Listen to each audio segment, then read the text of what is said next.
Welcome to the Free Will, Science, and Religion podcast. I'm Trick Slattery, and I'm here with George Ortega and Jamie Soden. And today we're going to talk about the hedonistic imperative and how it drives us to make the decisions that we make. So, George, what do you say about the hedonistic imperative? What is first explain what it is and tell us a little bit about what it does exactly, Okay. what its function is. Okay, I just want to correct the term a bit. Basically, like it's actually called the hedonic imperative, and Okay. it's really a term I coined when I published. Well, actually, when I was doing my TV show, and it's really a reiteration of the pleasure principle.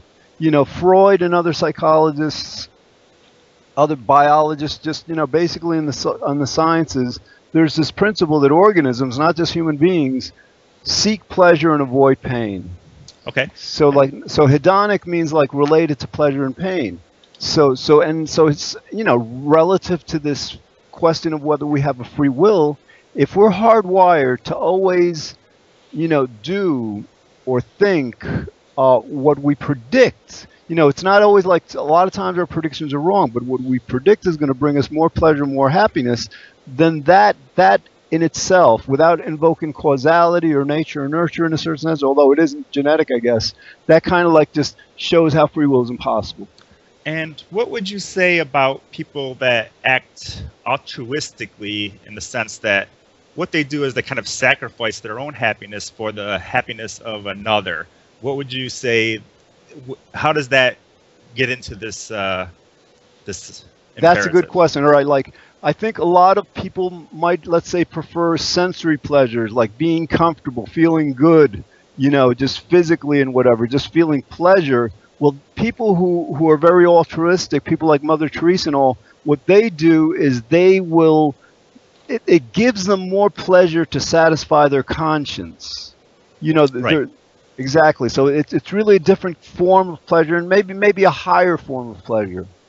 Right. So it's not necessarily pleasure doesn't necessarily imply that someone is really experiencing uh, joy, for example, but they might be experiencing something, a desire, I guess, would be maybe a better word. So they're desiring um, to help somebody else out, and it's that desire that we can say is the pleasure.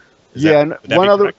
exactly. One other way to see it is like we've got competing motivations or desires. The desire to feel really good at the time or desire to be good, to do something good. So like whatever motivation or desire is the strongest, our strongest preference is going to be what we do. And again, that's another way. Our strongest preference, always deciding what we do, is another way of understanding why our free will is impossible. Okay. And Jamie, how about you? Do you ever feel this imperative to do what is giving you pleasure, and if so, how Of does it apply to course, your life? You think?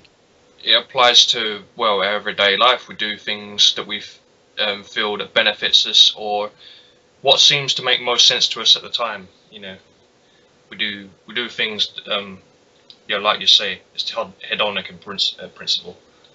We go towards like things that are necessary to us. Or that we feel that's necessary to us.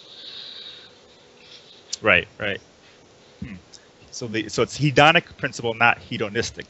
Right, because hedonistic, I mean, hedonism actually, that's really a misappropriation of the Greek term. I mean, the Greeks, there were some philosophers that they were called the hedonists, and Right. basically they appreciated pleasure. There was nothing really unethical about how they stated it, but then it got reinterpreted in modern lives to kind of like to denote, seeking pleasure in irresponsible ways, in ways that are just like, morally reprehensible or unhealthy. Yeah, because that was the kind of the question I had because when I hear the word hedonistic or whatever, or even hedonic, I get the impression of kind of an egoism, kind of a doing what is best for you and not necessarily doing what is best for everybody else. That's why the word kind of concerned me a little, but I do understand that people actually do what they desire to do. Like if I was going to jump on a hand grenade, it's it's because that I actually desire to prevent the hand grenade from killing off the other people. It's something that is within me that I want to happen. So I do understand that. So but it's kind of I'm just trying to make the distinction between that and. That is an extreme example, though. I mean. Well, no, I know that isn't. Yeah, it's Yeah. a very extreme example, but Yeah. I'm just saying, people doing things like a sociopath might do what is most pleasurable to them, but at the same time, Mm. that isn't necessarily what's best for society. So I just kind of want to Yeah. see where the line is. Exactly, because like with our happiness in general, our seeking happiness, it doesn't necessarily mean we're going to seek it in ethical ways or moral ways. Oh, So- of course, yeah. A sociopath will seek it in a way that is suitable for them, but not necessarily beneficial to other people. Like they get off on the pain of others, don't they? Sociopaths. Right, which is interesting, Jamie, because like something else that the Greeks kind of like developed was this idea. It's very similar to the hedonic imperative that I think I termed kind of like the moral imperative. That basically what a lot of Greek philosophers said is at the time we're doing anything, Yeah. and that might include being very sadistic, very sociopathic, whatever. We are rationalizing it. We're saying to ourselves, we're doing something good because that person deserved it. Because like things aren't fair. We'll say something to in our minds, convince ourselves that what we're doing is actually the right thing. So Yeah. that's another imperative. We seem to constantly do that also, Yeah. and But things like revenge would be like sociopathic because people feel justified. They feel morally justified in getting vengeance on someone who hurt them or their friends or whatever. Exactly, yeah. Yeah. Well, in regards to how this plays out within the realm of ethics, since we're kind of leaning in that direction there, would you say that understanding the hedonic imperative kind of allows us to work with causality to make people, I guess, psychologically want the thing that is ethical? So in other words, we kind of need to play to the hedonic imperative in a way that makes people be ethical or act ethically. Yeah. Yeah, I mean that's kind of like a different concern. I mean, I think we're kind of like, refuting, we're trying to lead the world away from this free will perspective, this free will belief, because as Jamie was saying, it leads to like our judging others as doing something wrong and then seeking retribution, wanting to punish them because we attribute free will to them, and believe they deserve to be punished. So yeah, I think what we're doing, Trick, is like we're kind of like making it easier, more logical for people to be happy or seek pleasure in moral ways by interpreting reality in the right way, by not attributing blame to other people that they're actually fundamentally innocent. Yeah. Right. I think Right, think the right word, what we need to stop wrongdoing, to deter like crime or whatever, the word we need is, I think you would use the word discipline, because I said this the other day to Gary. We won't use retribution in the sense that we'll kill the killer for killing innocent people, but we would certainly lock them up in jail and say, look, if you go and do these things, this is going to be your punishment. Yeah, and that gets more into the whole deterrence thing. Why we need to do something to deter people, especially if they aren't the most rational. So, right, Yeah. We're trying to get people to that rational model where they understand that free will is an illusion, and they understand that pretty much no person is more or less deserving than another person of the worst of that they get or the best. So we need to kind of it's more of a balancing act that we're trying to play out here. And when it comes to the hedonist or the hedonic imperative, right. I cannot get that straight. Hedonistic, hedonic. I think yeah, definitely does play into it. It's playing into the psychology of people basically. So Yeah, again, like if we're always like seeking pleasure, avoiding pain, that's programming. Let's say we use the analogy if we created a robot that could move, and every time it encountered a wall, it made a left turn instead of a right. It encounters an obstacle or wall. It could make a left or a right turn, but we program it to always make a left turn each time it hits that obstacle. It's the same thing. If we're programmed to every time we have a decision about what to do to try to predict what we believe is going to bring us the most happiness, the most pleasure, that's the same kind of programming that would apply to the robot. So just how we see that the robot has no choice but to make a left. We have no choice but to do what we believe is going to bring us more pleasure or happiness. Right. And like you said, what we mean by happiness doesn't necessarily have to be some blissful state. I guess it could be some psychological happiness. That's something else, right? Absolutely. Okay. Just satisfying our conscience. Yeah, that makes perfect sense there. Yeah. Well, the reason why you'd make like a sacrifice to save another, like with your grenade example, is because you feel it's the morally right thing to do to, say, protect a child from the frag grenades or whatever, So you'll jump on it and try to absorb some of the explosion, whatever, but you'll get killed in the process, obviously. Right. So it's not. Yeah. So I mean that's where it gets a little tricky, because it's not necessarily. Obviously, you being dead isn't going to make you the most happiest, but to your own psychology, that was your best option. That was, I guess, the right. most... And you got to realize, Trick. I mean, here in the United States, 80-90% of people believe in a higher power, and I think believe in heaven. So a lot of people are thinking, oh, I'll throw myself on a grenade and do a noble, courageous thing and be rewarded with eternal happiness in heaven. That's a good point as well. Yeah, if you bring up their whole religion thing, then it's not. The death part isn't as important as the happiness you'll find in heaven as well. So people might be doing that as well. Yeah, it's very interesting. Yeah, it would get quite messy though, because most of our body's made of water, so Yeah. Okay, so we talked a little bit about the hedonic imperative. What else would you say on this, George? Is there anything else you have? Well, yes. I mean, let's talk more about imperatives. We talked about the hedonic imperative. Then, there's kind of like a moral imperative. We're going to do what we at the time believe is right. There's another imperative that's like the reason imperative or the logic imperative. We're not going to do what doesn't seem reasonable. The example I usually use is there's two glasses before us, and we want to empty the contents of a pitcher or something into one of them, and we see that one of them is not going to hold the contents, but the other one will. Our logic will compel us to pour the liquid or the water into the larger glass. So we apply that to everything. If something doesn't make sense, we're kind of hardwired to do what makes sense to us.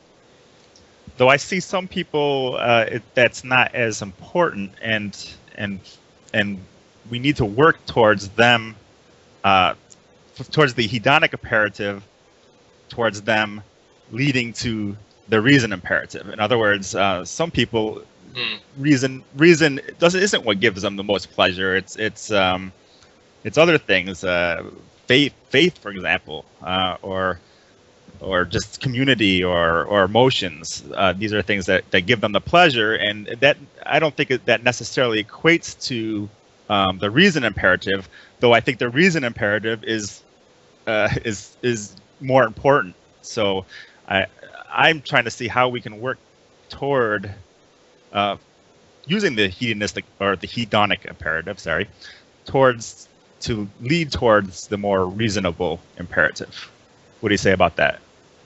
I agree with you. In other words, while our default, I think motivation is generally to be reasonable, a lot of times our emotions will kick in, our desires and all. And actually, this is like what we're up against with the free will question. You know, a lot of philosophers, PhDs, who've been studying this for years, if not decades, their need, their psychological need to believe either that they're in control of things, or that like that, you know, we have this personal morality, whatever they have these personal emotional, I think, needs to see life in a certain way that prevents them, that hijacks or trumps their reasoning. So you're right, Trick. We have to come up with ways to get them to derive more pleasure from understanding that free will is an illusion than from like denying it and subverting their reason.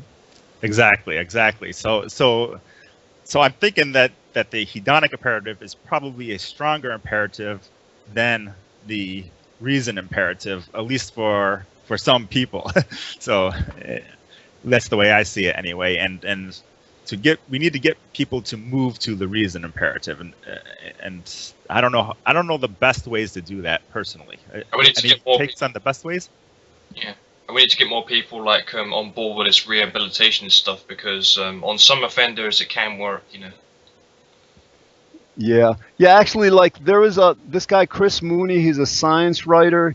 He a couple of years ago or so wrote this book called The Republican Brain, and he also like basically the basic thesis. He just went through the literature and just cited all this research that most people think that, like, for example, our political opinions, our opinions about social issues and all, that we form these based on what seems logical and rational. And what all this research has discovered is no, we form our beliefs not based on what makes sense, what, you know, on the data and all. We base these beliefs on what we need to believe. And, you know, he called it the Republican brain because, like, apparently Republican conservatives do this more than liberal Democrats and all. But everybody really does this. And so we have to balance this. In other words, like, part of what we do, I think, has to be to really explain the solid, irrefutable logic of free will being impossible. But we also have to cater to their emotions. In other words, like, you know, again, some of these philosophers, they've written books on this, you know, and they still get the answer wrong. So again, we have to also like appeal to their emotional needs to help them, you know, to help them have their reasoning, you know, consider the evidence. Right. And in some way, I'd say it's probably an uphill battle, because we have all these biases that people have, like confirmation bias, optimism bias, even pessimism bias. So all these different biases bombard people without them even knowing. And we need to move people away from the bias and get them to look at things from more of a observer perspective, where they're looking down on the world and they're just looking at the facts. And that's what I'm not sure how we go about doing. Realistic. Yeah.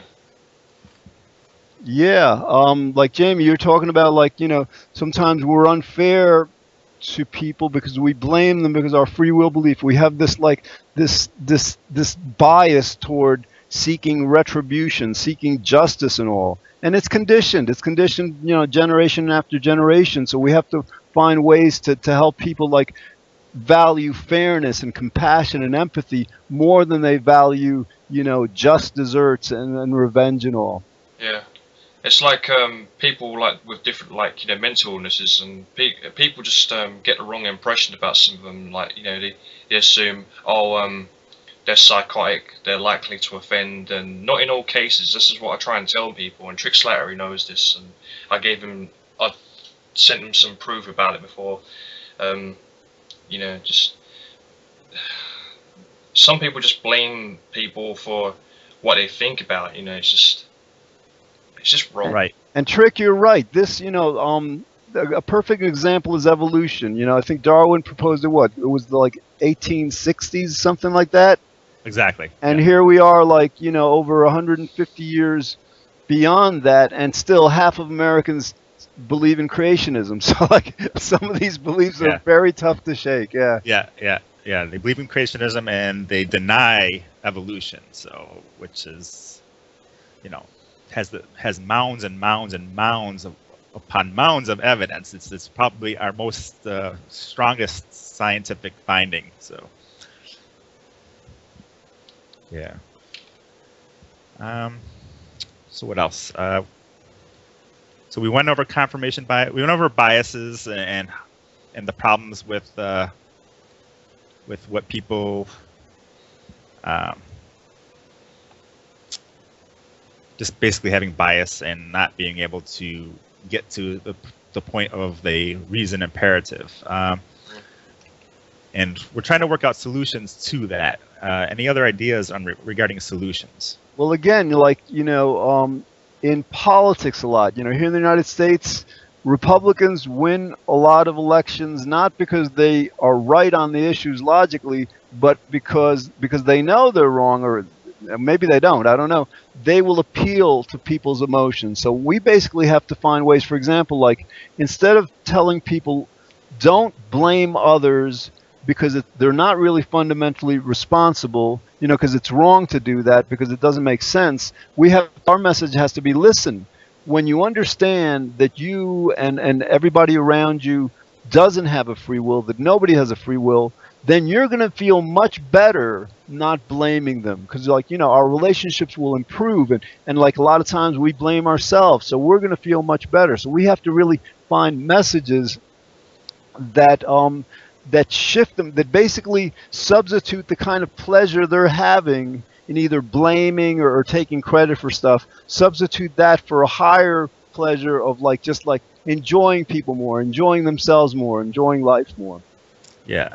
And I think we can also kind of go into how destructive blaming others is, and how the world itself would be a better place if everybody didn't blame each other, and how that would actually affect them hedonically, I guess, that the world is a better place. Right, Jamie? Yeah, I agree with that. But one of the barriers is, I think, people's religious faith, because the belief in free will is important to people who believe in God and all this and that and the other. And I understand that it's hard to let go of old tradition and stuff, but at the same time, you have to acknowledge the truth. And it's not their fault. They were indoctrinated with these beliefs. Their families passed on old traditions to them, and then they pass on their traditions to other people. It's like Christmas. People celebrate Christmas every year, and some of them are not even Christians. So yeah, so yeah, that definitely. I mean, the whole religion thing is a big obstacle for us, because a lot of people think that God gave them free will and all that stuff. So we need to kind of work around that, and it takes people a long time to change a belief, especially something that's been indoctrinated since they're it's ingrained into their mind. Yeah, that's what we have to understand. I mean, it's going to take, society years, if not several decades, to really get this. And I think we will. But with the religion, for example, people are going to want to believe in God. And so we actually use the logic that they believe that that's part of their religious belief to basically contradict this notion of free will. For example, if they define God as being all powerful, then it's very, very easy to make the argument to them, well, listen, according to your belief, if God is all powerful, that means if he doesn't want you to do something, there's no way you're going to do it. And if he wants you to do something, there's no way you're not going to do it. So, basically using the beliefs. And then the other thing is kind of to make them feel good about this. Because a lot of times people feel good. Oh, I'm going about my day doing what I will, what I want to do. And so for religious believers, for believers in God, we say to them, listen, when you abandon this free will belief, you'll go around your days basically saying, well, I'm doing all this, I'm doing God's work, I'm doing God's will. And I think for a lot of people that's actually a more positive evaluation of justifying their actions than just doing them because we want to. Yeah, it's definitely I think a fair stepping stone to the rational imperative that we're looking for, though I wouldn't say that has hit the rational imperative, but it's it's just you have to take small baby steps to get to that point, and I think that might be one of them. Yeah, you have to make examples to try and simplify it for him. Like, for example, a computer programmer, right, who makes a video game, makes fictional characters with having their individual AI, so they can walk around in like an open world. They have no free will, but they're the creator. So you have to use that example with this God thing. If God created people, with the knowledge that they'll do something, then his creations cannot have free will. Excellent example, Jamie. For example, let's say we created a robot, right? Yeah. And through some magic, because it would have to be magic, 'cause we gave that robot free will, and that robot went out and wreaked havoc, in town, just destroyed stuff. So like they get the robot, they get us, we're in front of a judge. Yeah. I mean, like who do you think the judge is going to punish? The robot or us? Of course. Yeah. So absolutely. Yeah, and that goes kind of into the whole when people who think their God is a punishing God and will send them to hell or anything like that. It's kind of like us creating a robot that has a pain sensor and then programming it to destroy whatever, like your house or something, and then when it does, punishing it for that. Yeah, exactly. It's an absurdity. Oh yeah. Yeah, it's like So- smashing a car for malfunctioning. You know what I mean? It's just Right. And so, like, yeah, in terms of like, people getting this trick, I mean, like, we're gonna do a lot of the podcasts. We're gonna like reiterate these same points over and over and over because people need to hear this. Sometimes people need to hear this 100 times or 1,000 times before they can overcome their emotional, denial resistance to it. Yeah. Yeah, and for me, it's like a big psychological thing. It's made me less angry. I definitely don't get angry hardly ever. So even when people do things that really would normally bother me, I can kind of get by it now because I understand that why it's happening. It's through their causal mechanism, and they couldn't have done otherwise than what they're doing. So. yeah. And when people start to realize that, they become more relaxed about things and they don't become immediately angry. And people Yeah. realise if you get angry about certain stuff, right, all it's doing is it's putting your health at risk. Absolutely, and we should do episodes basically based on my experience because I feel it too. Like when I see these politicians saying these horrible things, whatever, on TV. Before I used to get personally angry at them and at groups of people. Now, I'm very quick to remind myself, oh my God, it's not up to them. So I might still get angry at the universe or God, but that's a lot better than getting angry at people or ourselves. Yeah, I find that I get more frustrated than angry now. So it's just a frustration for the causal variables that happen. It's like, oh, why did those causal variables have to happen? It's just frustrating. That rather than me being angry over it, because I know it's not anything that could have happened otherwise. So Absolutely. Yeah. It's like people end up arguing with, for telling them that people are not to blame for their mental disorders and stuff, psychological problems. It doesn't matter whether it's depression, like what me and Felicia have got, or other psychological problems like schizophrenia, bipolar, or whatever it may be.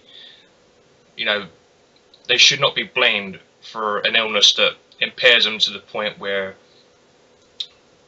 they cannot work. Or yeah, and you're even getting into mental illnesses or illnesses that are actually we know of, but even without the illnesses, people aren't to blame in that sense. So we kind of we don't even have to go to the illness part of things. We can just say no. It's no matter what the person does, they had to do that based on their Exactly. Guys, we got less than 30 seconds. Okay.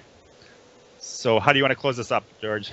Well, I mean, I think, let's remind the audience, we're going to be talking more and more about this, coming up with more and more examples of how overcoming the free will belief is going to benefit people personally and the world in general. Exactly. Yeah. Okay. So I think that's it, right? Yeah, absolutely. Thanks, Trick. Great show. Great show, guys. All right. Talk to you soon.